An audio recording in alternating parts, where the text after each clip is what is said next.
दोस्तों नमस्कार। दोस्तों आज हम बात करेंगे कुछ प्रेम के विषय में।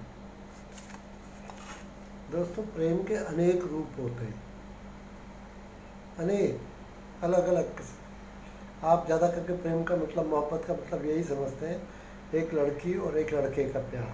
नहीं, वो तो है ही, उसमें दीवानगी होती है। वो मोहब्बत अलग किस्म की होती है, उसमें दीवानगी होती है, एकदम जोश पूरा। मगर मोहब्बत के और भी बहुत आयाम है। अब देखिए, एक तो आपने याद है ना आपको,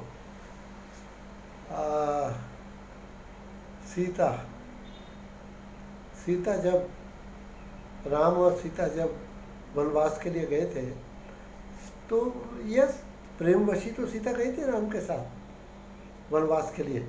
नहीं तो वो तो राजकुमारी थी, उन्हें क्या ज़रूरत थी, वो वेरी मच रह सकती थी राम के जाने का। नहीं, पर प्रेम, उनका प्रेम इतना ज़्यादा अगाढ़ था कि उन्होंने कहा मैं तुम्हारे साथ जाऊंगी और 14 बरस वन में गुजारूंगी, नो प्रॉब्लम। तो ये एक प्रेम का रूप। खैर, बात इससे आगे है कि जब वो वनवास में थे तो सीता ने एक दिन सोने का हिरन देखा। वो भी आपने सुना ही है, सोने का हिरन देखा। और सीता की इतनी तीव्र इच्छा हुई, उन्होंने राम को बोला कि मुझे वो हिरन चाहिए, सोने का हिरन, सोने का हिरन, मुझे वो हिरन चाहिए। राम ने कहा कि देखो, सोने का हिरन जैसी कोई चीज़ इस दुनिया में नहीं होती। फिर भी सीधा जिद पकड़ गई, उनके सोने का हिरन चाहिए था।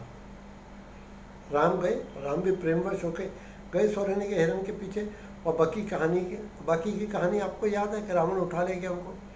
पर मैं कुछ और बताने की कोशिश कर रहा हूँ कि सीता जो सोने के हिरन के पीछे श्री राम को मजबूर कर दिया, सोने के हिरन की चाहत के कि हिरन लेके आओ, मुझे चाहिए, वही सीता जब सोने की लंका में बैठी थी तो हे राम कर रही थी।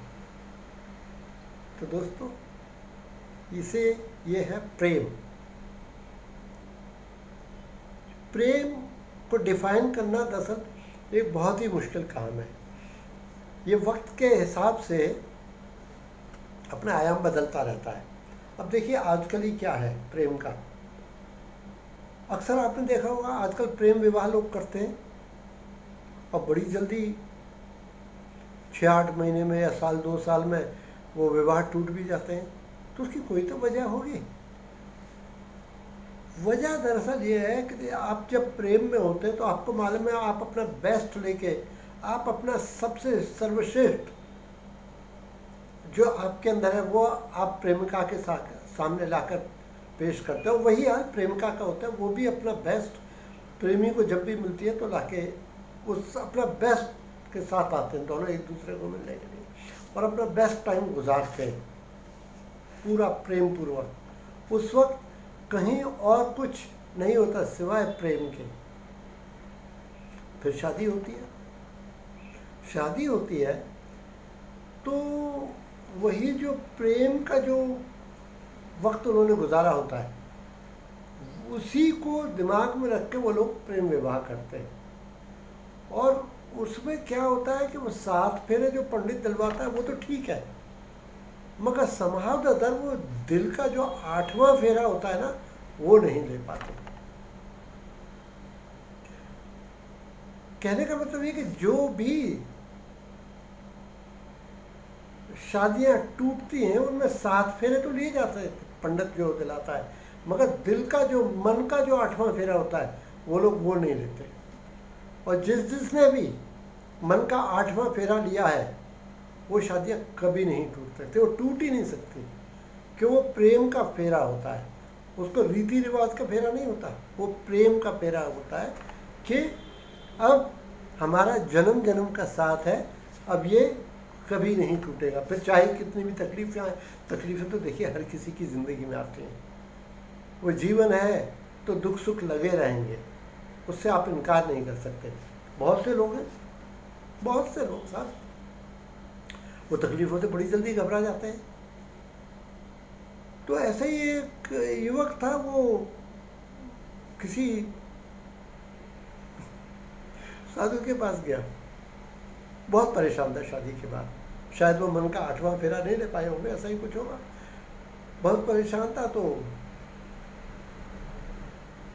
गया युवक के पास, वो गया पंडित के पास, वो सॉरी साधु के पास, कि महाराज कुछ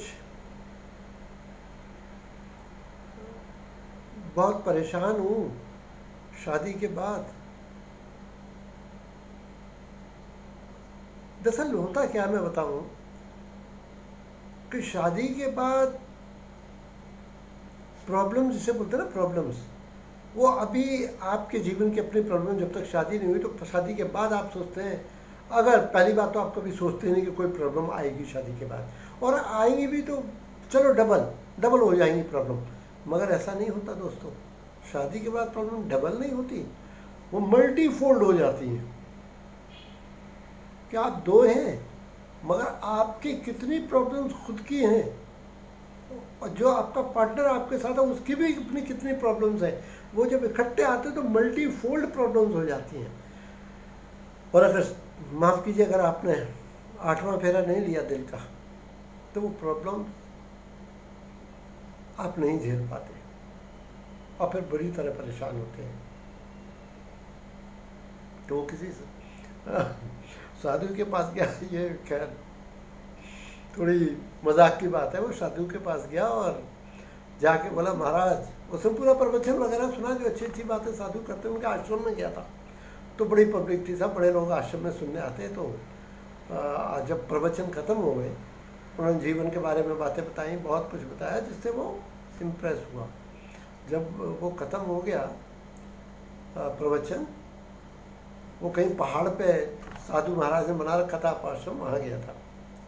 प्रवचन ख़त्म हो गया तो जाके पूछा कि महाराज, मेरी एक शंका है, वो ज़रा दूर करेंगे? साधु ने कहा, बिल्कुल बेटा, बताओ क्या प्रॉब्लम है तुम्हारी, क्या समस्या है? ये बोला कि महाराज, मैं शादी के बाद पत्नी से बड़ा परेशान हूँ।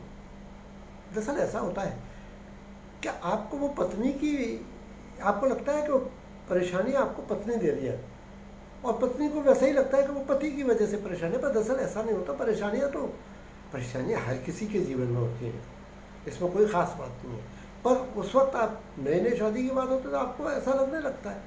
तो बोलता, मैं पत्नी से बड़ा परेशान हूँ, कुछ हल बताइए। तो मालूम है साधु ने क्या बोला? बोलता, बेटा, अगर हमको यही हाल मालूम होता तो हम यहाँ काहे को पहाड़ों में धक्के खा रहे होते। इस समस्या का कोई हल नहीं है, ये तेरे को खुद ढूंढना है। खैर, बात हो रही थी प्रेम की। तो बस मैंने बताया ना, प्रेम के इतने रूप हैं कि कई बार तो उस प्रेम को आप समझ ही नहीं पाते। सारी जिंदगी मियाँ बीबी साथ रहते हैं, बेहिसाब एक दूसरे को प्रेम करते हैं, मगर उनके दिल में शंका बनी रहती है कि शायद मेरा पति मुझे प्यार नहीं करता है, शायद मेरी पत्नी मुझे प्यार नहीं करती। जबकि इतना ज़बरदस्त प्रेम होता है कि एक दूसरे के बगैर रह नहीं पाते। मगर ये शंका क्यों? कब ये दोनों, या बोल दीजिए कि पुराने विचारों के हैं, ऐसा भी बोल सकते हैं। पुराने जो लोग होते हैं वो अपना प्रेम प्रकट नहीं करते। पुराने क्या, आजकल भी लोग, लाखों लोग ऐसे हैं जो प्रेम, वो कहते हैं जब आप मेरी पत्नी है, मैं आपका पति हूँ, तो इसमें दिखाने की क्या बात है, हम वी लव ईच अदर। पर ये हर कोई तो नहीं समझता। ज़माना आजकल दिखावे का है साहब, आपको दिखाना ही पड़ेगा, ये ऐसा ज़माना है। हालांकि मैं भी नहीं विचारों का हूँ कि प्रेम है तो है, इसमें दिखाने की क्या ज़रूरत है यार। पर खैर, ये मेरा स्वयं का अनुभव है। जैसे मैंने आपको लास्ट वीडियो में बताया था कि मैं अपने जीवन में सिर्फ 2 आदमियों से प्रभावित रहा हूँ। एक मोहनदास करमचंद गांधी, जो सत्य एकदम सत्य का जीवन जीते थे। और एक मेरे स्वयं के पिता, वो भी सत्य के मामले में आप समझ लीजिए कि महात्मा गांधी ही थे। हाँ, महात्मा गांधी और उनमें फर्क इतना था कि महात्मा गांधी अहिंसा के पुजारी थे और वो हर बात को बड़े सॉफ्टली, बड़े शांतिपूर्वक समझाते थे, जबकि मेरे पिता का ऐसा नहीं था। वो सत्य के जबरदस्त पुजारी थे, उनके सामने उनको झूठ बर्दाश्त ही नहीं होता था और वो इतने ज़्यादा गुस्से में आ जाते थे, उन्हें झूठ से सख्त नफरत थी। वरना स्वभाव के इतने सरल, यकीन मानिए दोस्तों, मैंने इतना स्वभाव का सरल, दूसरों की मदद करने वाला, हर वक्त दूसरों की मदद करने के लिए तत्पर, मैं ये बात तो मैंने खुद देखी अपने जीवन में। जब हम बच्चे होते थे 13-14 साल के, तब से मैं देखता था कोई भी उनके पास मदद के लिए आ जाए, वो हर एक की मदद करने के लिए तैयार। तो कम से कम मैं 10 लोगों को ऐसे जानता हूँ जो गांव से आए थे, जिनके पास कुछ नहीं था। उन्होंने कहा, ठाकुर साहब हमें बिजनेस करना चाहते हैं, हमें कुछ जानकारी नहीं है, कुछ हमारी हेल्प कीजिए। हेल्प? सर, वो आउट ऑफ द वे जाते थे, उन लोगों को अपने साथ रखते थे सुबह से शाम तक, और उनको पूरा बिजनेस सेटअप करा के दिया, और आज वो लोग बहुत बड़े बड़े लोग बन गए। ये उनका स्वभाव था, बदले में कुछ नहीं। वो लोग, मैंने ऐसा देखा है कि वो लोग उनको देवता मानते थे। एक मतलब ऐसे ही थे, एक साहब कहाँ से, कोई गांव से आए थे सर, मैं जानता हूँ, वो पजामा पहन के घूमते थे दिल्ली शहर में, पजामा पहन के, ठेठ गांव का आदमी, मगर शायद गांव के बड़े आदमी थे वो, ऐसा रहा होगा क्योंकि उनके पास पैसा वैसा तो था, मगर रहन सहन मतलब पजामा कमीज पहन के दिल्ली शहर में। और खाली मेरे फादर के आके कि ठाकुर साहब प्लीज़ हमारी मदद कीजिए, हमको बिजनेस सेटअप करना है, हमको कुछ नहीं मालूम बिजनेस का। मेरे पिताजी ने, मतलब कितना निस्वार्थ व्यक्ति, खाली उनका एक झूठ नहीं बर्दाश्त होता था, उनको झूठ बिल्कुल बर्दाश्त नहीं था। तो वो मुझे मालूम है, वो उनको हम तो अंकल ही बोलते थे, तो जयप्रकाश अंकल, तो वो सर सुबह से 7 बजे हमारे घर आ जाते थे वो, और मैं तो भाई साहब सुबह से शाम तक उनके साथ रहते थे। उनको अपने इतने काम रहते थे, मगर उनके साथ उनकी गाड़ी में ही बैठ के सारा दिन घूमते थे, और मेरे पिताजी उनको सब जगह सब लोगों से मिलाना। और एक वक्त ऐसा आया साहब कि वो इतने बड़े हो गए, उनको पेट्रोल पंप दिला दिए 3-4-5, और उनको क्या बोलते हैं, कैंडल वक्स की इंडस्ट्री खुलवा दी, और बस। और वो खैर, वो शायद स्वभाववश तेज थे वो, तो उनको पॉलिटिक्स में इंटरेस्ट था।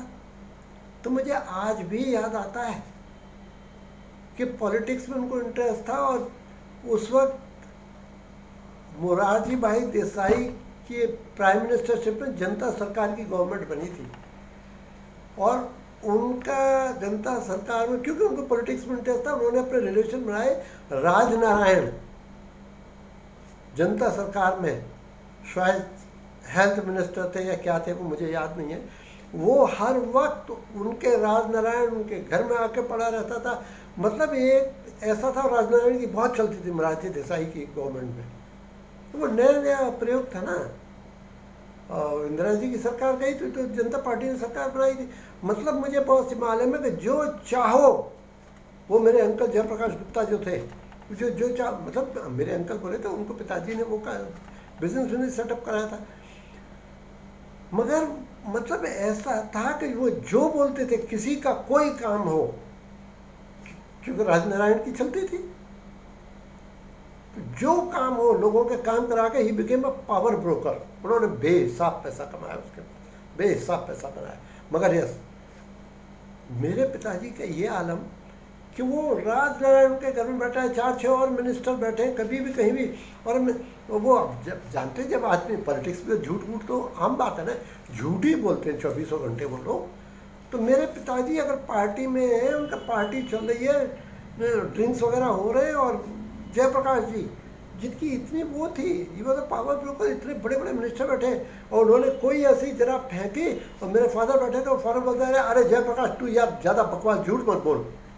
मतलब वो किसी को भी नहीं देखते थे, झूठ नहीं बर्दाश्त होता था उनको।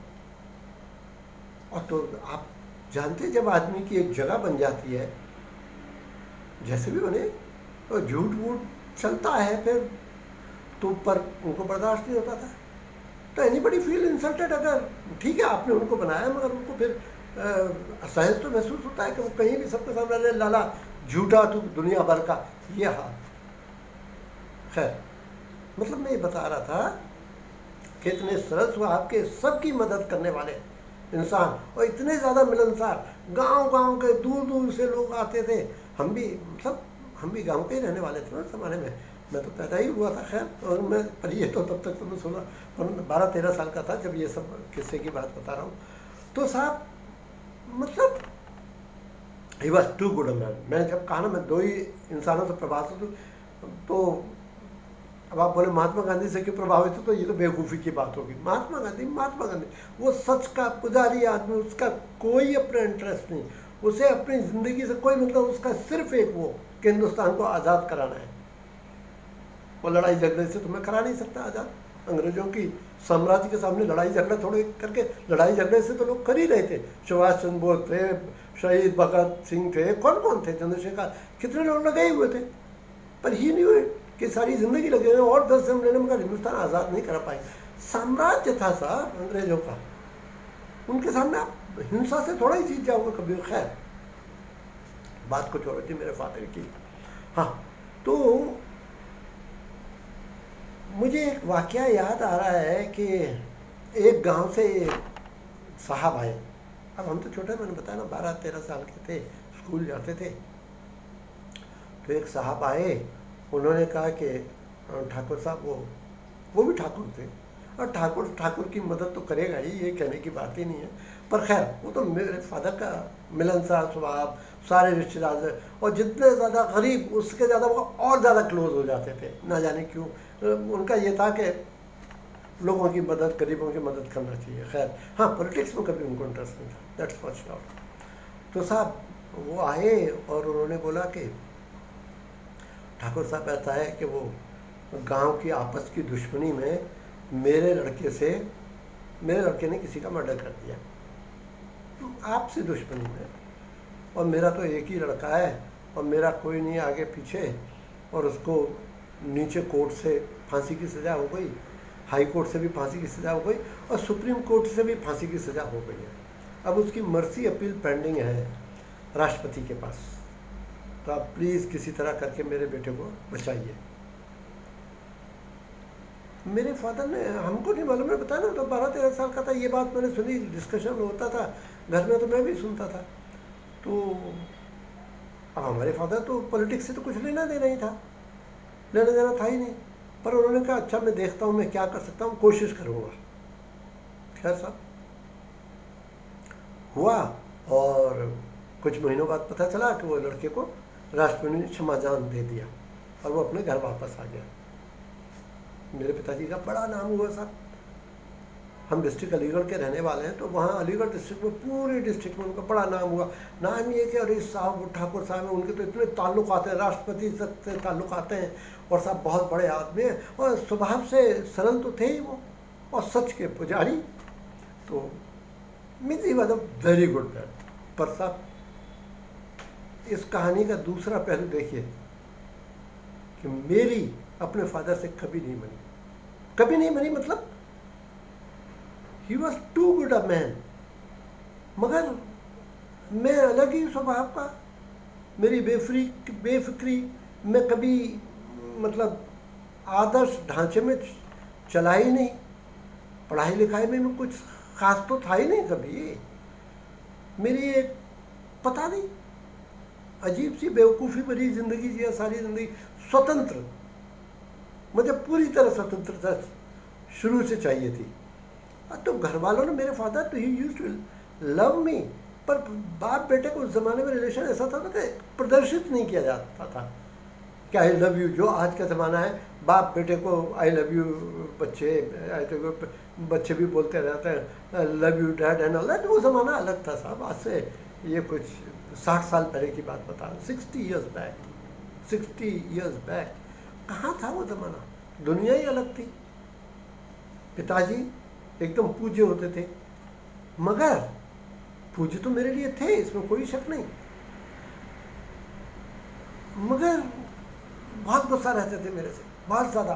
बोलते पढ़ता लिखता नहीं, ये कुछ नहीं, बढ़िया से बढ़िया स्कूल कॉलेजों में मुझे पढ़ाया गया, मगर स्वच्छंदता, बेफिक्री जिसके अंदर है उसका आप क्या करोगे।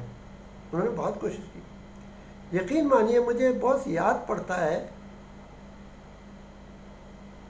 हाँ, डांटना वाटना तो अलग बात है, बहुत परेशान रहते थे मुझे लेके। वो अपने दोस्तों से भी बात करते थे, यार क्या करें मुनीश का, यार ये तो उसको कुछ समझ ही नहीं आता, पढ़ने लिखने में ज़ीरो है, और ये करके बढ़िया बढ़िया कॉलेजों में पढ़ा है। मैं मतलब मैं मुस्लिम यूनिवर्सिटी अलीगढ़ में पढ़ा हूँ, मेरे साथ जावेद अख्तर भी पढ़ता था। उसके बाद मैं दिल्ली आया, सलमान स्कूल में पढ़ा। उसके बाद मैं आगरा गया, राजपूत कॉलेज में पढ़ा। उसके बाद सहारनपुर गया, वहाँ JV जैन स्कूल में पढ़ा, मतलब कॉलेज में, मतलब इतने सब। फाइनली उन्होंने जब देखा यार पढ़ने लिखने में तो इसका कुछ समझ आता नहीं, तो उन्होंने एक पेट्रोल पंप खरीदा सहारनपुर में, और वहाँ बोला तुम, बोले उन्होंने, एक पार्टनर भी था हमारा, तो उन्होंने बोला तुम वहाँ जाओ, वहीं रहो, वहीं कोठी वोटी किराए पे ले लो, वहीं रहो, वहीं कॉलेज करो, कमाई करो, बिजनेस सीख लो। एक बाप अपने बेटे के लिए इससे ज़्यादा क्या कर सकता है सर। मैं कितने साल का रहूँगा उस वक्त, 16 साल का, क्यों BA मैंने ज्वाइन किया था वहाँ, BSc मैंने आगरा से कर ली थी, तो बढ़िया मार्क्स नहीं आए थे, तो वहाँ जाके सहारनपुर में जाके फिर BA किया। हाँ, वो एक अलग बात है कि BA में मैं फर्स्ट आया था 76% के साथ। Those days 76% was a very big thing, but then हुआ ऐसा because I became little serious in the when I was there in Saharanpur. कुछ कुछ समझ आने लग गई थी, फॉलिंग इन लव वो सब भी शुरू हो गया था। खैर, तो बात हो रही थी पिता के प्यार की, तो सब ऐसा चलता रहा। पिताजी मेरे ऐसा रहा बॉस कि मैं दिल में बहुत प्यार, बहुत आदर पिता के लिए। पिता भी यकीनन प्यार तो बहुत करते ही थे, जीवन में कोई चीज़ की कमी नहीं होने दी, मगर गुस्सा बहुत रहते थे। यस, मैं यहाँ ये भी बता दूँ कि मैं यस झूठ बोलता था। जब देखिए आपके अंदर कमियां होंगी, कोई भी हो, ये जग जाहिर है, आपके अंदर कमियां हैं, आप गलतियां करते हो, तो आप ये नहीं चाहते आपके पेरेंट्स दुखी हों आपकी गलत बातों को जान के, तो आप फिर झूठ बोलते हो। You start covering up those thing, और उसमें फिर आप झूठ ही बोलते हो। सारी दुनिया की मैं कह सकता, मगर मैं यही करता था, और वो बहुत दुखी होते थे, उनसे झूठ नहीं बर्दाश्त करता। और आप झूठ बोल के, आपको लगता है कि आप झूठ बोल के सामने वाले को कन्विंस कर लो। खैर, आज जब बार बार बता रहा हूँ, आज ज़माना अलग है, आज होता है ऐसा। आज दुनिया झूठ की ही हो गई है किसी हद तक। आज मार्केटिंग का ज़माना है जहाँ झूठ झूठ और झूठ चलता है। अरे अपने प्रधानमंत्री 24 घंटे झूठ बोलते हैं, तो फिर बाकियों की क्या बात है। खैर, तो हाँ, मेरे पिता का मतलब जमी ही नहीं, मतलब उनको खराब लगता था। फिर उनको, खैर उन्होंने बिजनेस तो मुझे सिखा दिया, पेट्रोल पंप खरीदवा दिया, वहाँ हुआ वो हुआ। फिर उसके बाद बोलते हैं मुंबई में, बम्बई उस टाइम बॉम्बे होता था, बॉम्बे, तो बॉम्बे में उनका बिजनेस था। उन्होंने कहा तुम ऐसा 2 साल में पेट्रोल पंप पर रहा। पेट्रोल पंप पे जो खुदान खास्ता जो मेरा पार्टनर था, he was of my father's age, मतलब मैं तो 16 साल का लड़का था उस वक्त, और वो थे कुछ 60-65 साल के। तो उन्होंने उस वक्त मुझे बिजनेस में रगड़ दिया पूरी तरह। जितनी जितनी मेरे दिमाग में हवाएं थी ना, हवा में उड़ता था। उन्होंने सबसे पहले क्या किया, जब मैं तो इसमें क्या, हम बिजनेस करने जा रहे हैं, उन्होंने पेट्रोल पंप मेरे हाथ में एक गाड़ी साफ करने वाला कपड़ा थमा दिया और एक हाथ में जग पानी का। बोलते जितने भी टैक्सी वाले आते हैं, जो भी गाड़ी वाले आते हैं, सबकी गाड़ी पर कपड़ा मारो और पानी पिलाओ उनको। बहुत शर्म आती थी सर, शुरू शुरू बड़ी शर्म आती थी, पर धीरे धीरे धीरे 2 साल था, धीरे धीरे ये बात समझ आ गई। उन्होंने ही मुझे बात समझाई कि देखो, अगर बिजनेस करना है तो you have to be very very very very soft spoken, very mild, you can not be dictating terms. आपको बिजनेस करना है, सबसे पहले आपका नम्र स्वभाव होना चाहिए। चाहते न चाहते वो सीख लिया था। खैर, कहने की बात थी कि मेरे पिताजी की और मेरी नहीं बनी। बाद में उन्होंने मेरी शादी कराई, सब कुछ बढ़िया हो गया, सब हुआ। तो मतलब मैं ये कहने की बात क्या कोशिश कर रहा हूँ, he was such a good person, such a good person. मगर जीवन के 80 साल तक मेरी उनकी, अब देखिए, ये नहीं कि we were not on talking term. मैं I can not afford not to be on talking term with my father, but उनकी तरफ से भी ऐसा नहीं, गुस्सा बहुत रहते थे, मेरा हर काम उनको गलत समझ आता। उनको देखिए, ऐसा है, पिता है, को डर लगा रहता था कि यार ये झूठ बोलता है, ये क्या बिजनेस करेगा, ये सब, इसको तकलीफ ना हो, ऐसा कर कर जब। और मैं, सच्चाई है कि मैं भी कुछ हद से ज़्यादा महत्वाकांक्षी रहा हूँ शुरू से ही, तो मुझे कोई भी रिस्क लेने में कभी डर ही नहीं लगा। तो जब हालात काफ़ी गड़बड़ हो गए, मेरा सीबीआई केस हो गया और ये सब हो गया, तो उन्हें, वो कभी कोई पंडित के पास गए होंगे कि यार मेरे लड़के का ऐसा पिता है, तो उनको वो किसी पंडित के पास गए, कोई मद्रासी